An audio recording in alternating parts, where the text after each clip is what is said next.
Monsieur le directeur général, bonjour. Bonjour. Tiémélécro, votre localité, on le dit, est une zone qui a pris du retard au niveau du développement. Est-ce que vous comprenez cette situation? Moi, je dirais que je ne comprends pas. Mais en même temps, je constate. Je constate que véritablement, il y a un retard qui a été pris. Et le plus important pour nous, c'est d'en prendre conscience et bien évidemment de pouvoir trouver des solutions et remédier à ce retard-là.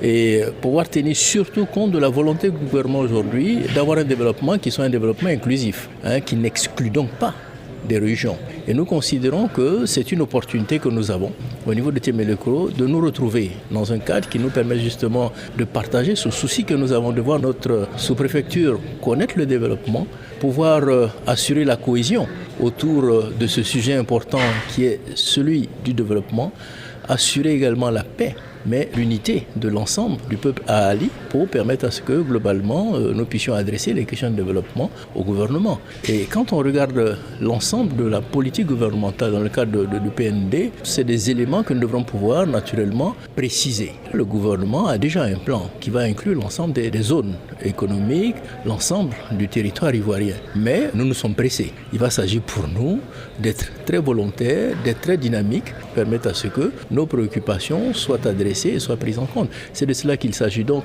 pour nous, ce n'est pas de dire que nous sommes surpris, nous sommes étonnés, nous sommes... non, c'est de dire qu'il faut y aller maintenant. Le moment est propice, le gouvernement est ouvert, les projets sont importants. Il nous faut être inscrits dans ces projets-là. On le dit, Tiémélécro est une zone jadis prospère, notamment avec le train, les escales que cela engendrait au niveau du commerce.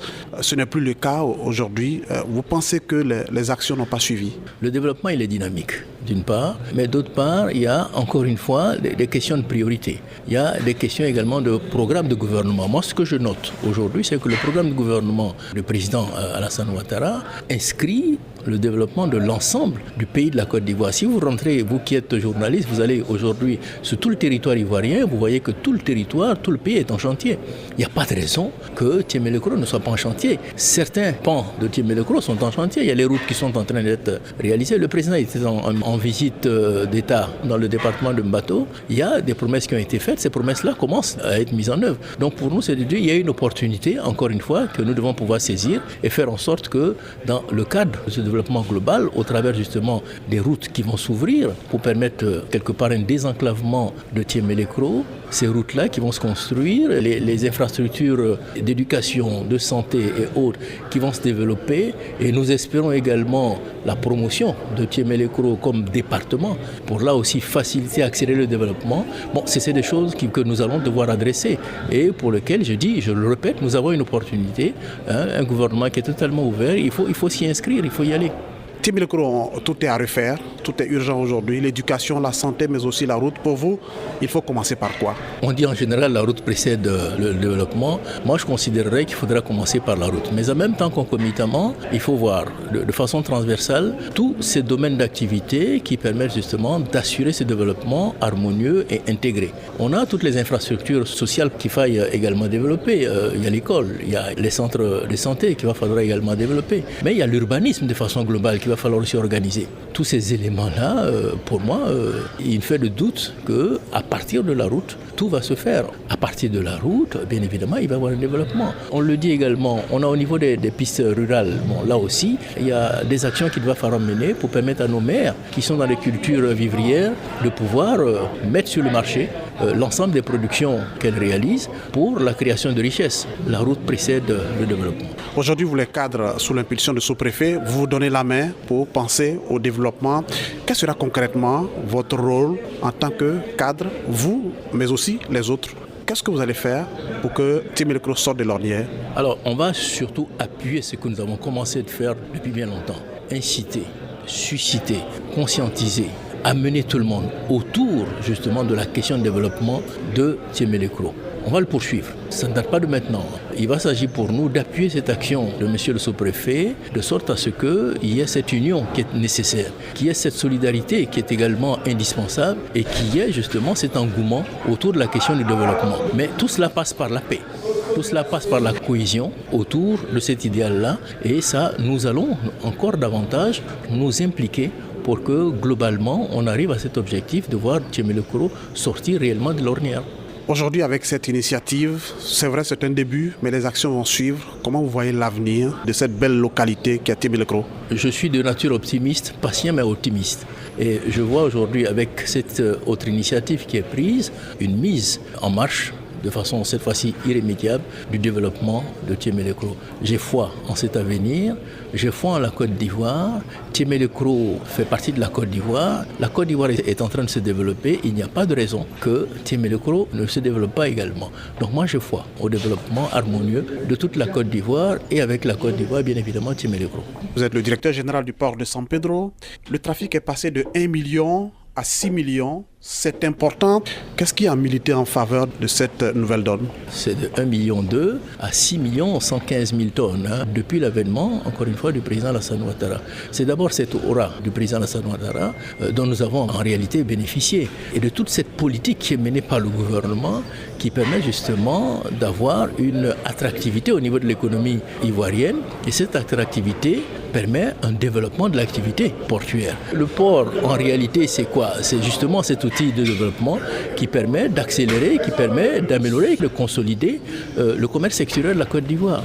Donc, plus ce commerce extérieur se développe, plus les ports qui voient y passer autour de 80 à 90% du trafic ou de réalisation du commerce extérieur, ce trafic-là également se développe. Alors là, ce que fait le président Alassane Ouattara, ce que fait le gouvernement aujourd'hui, c'est de dire, ok, Abidjan connaît un développement, d'accord, du fait de la présence du port, mais également il faut que la partie ouest de la Côte d'Ivoire et particulièrement sud-ouest de la Côte d'Ivoire connaisse ce développement avec tout autour de lui le port de San Pedro.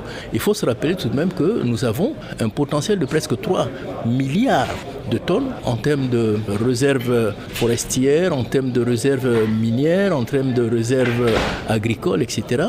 Et tout cela devra pouvoir faire l'objet de transformation, de création donc de valeur, de création de richesse. Et c'est cela que nous avons essayé, nous, en tant que directeur général, sous la houlette, bien évidemment, de notre ministre de tutelle, le ministre Amadou Koné, de faire en sorte que tout soit mis en musique pour arriver à ce niveau de 6 millions de tonnes. Et nous disons que ce n'est qu'un début. Parce que le gouvernement a validé le schéma directeur de développement et de modernisation du port. Avec ces nouvelles infrastructures qui vont se rajouter, c'est une explosion qui va se réaliser. Ce n'est plus 6 millions de tonnes, c'est autour de 25 millions de tonnes, c'est autour de 30 millions de tonnes que ce port-là va pouvoir réaliser du point de vue de ses activités.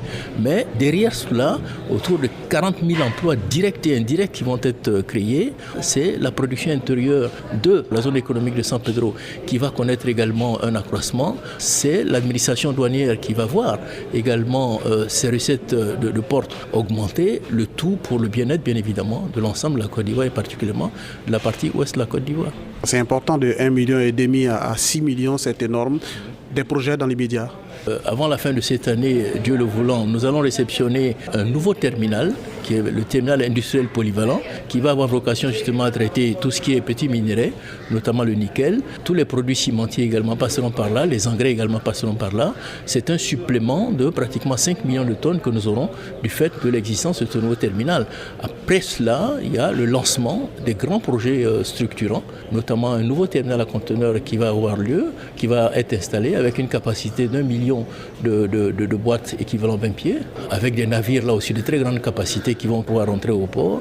Il va y avoir une mise à niveau du terminal du port actuel, le port de commerce, mais mieux, il va y avoir une zone économique industrielle qui va être réalisée sur 330 hectares, mais en première phase sur 150 hectares, pour transformer justement nos matières premières. Vous voyez qu'aujourd'hui, le cacao est quasiment mis sur le marché international brut, avec une semi-transformation, mais demain, ce sera de faire en sorte qu'au niveau de la zone de San Pedro, sur cette zone économique industrielle, il y ait une transformation qui se fasse. Il y a le cajou également qui doit faire l'objet d'une transformation, il y a le coton qui passe par le San Pedro qui fera l'objet d'une transformation. Donc quand on dit transformation, on dit création de valeur, donc création de richesse. Donc c'est pour cela que les perspectives en ce qui concerne San Pedro sont plus que bonnes, plus que favorables pour l'ensemble de la population de la partie ouest de la Côte d'Ivoire, de la partie sud-ouest de la Côte d'Ivoire. Mais mieux, on se rappelle également que San Pedro a vocation de faciliter le trafic des pays sans façade maritime. Je vais parler du Mali. Mais si vous regardez également la position du port de San Pedro, c'est une position que nous considérons comme étant géostratégique avec toute la zone nord-est de la Guinée qui est très éloignée de son port naturel qui est celui de Conakry, mais qui regorge justement d'un potentiel énorme en termes de richesse agricole et autres. Vous regardez la partie est du Libéria, nous sommes en gros à 125-150 km comparativement au port de Monrovia qui est beaucoup plus loin. Là aussi, toute la zone de production de caoutchouc, c'est des zones que nous devrons pouvoir alimenter, et le port de San Pedro a vocation, en plus de favoriser ce développement intégré de la zone ouest de la Côte d'Ivoire, mais de faciliter également toutes les transactions commerciales avec nos pays qui n'ont pas de façade maritime. Vous voyez que la Côte d'Ivoire définitivement est en train de se positionner comme un hub en matière d'infrastructure, en matière de développement économique, mais surtout en matière de partage de la richesse au niveau de la zone UEMOA. Monsieur le directeur général, je vous remercie. C'est moi qui vous remercie. Radio Côte d'Ivoire, Abidjan 88.fm.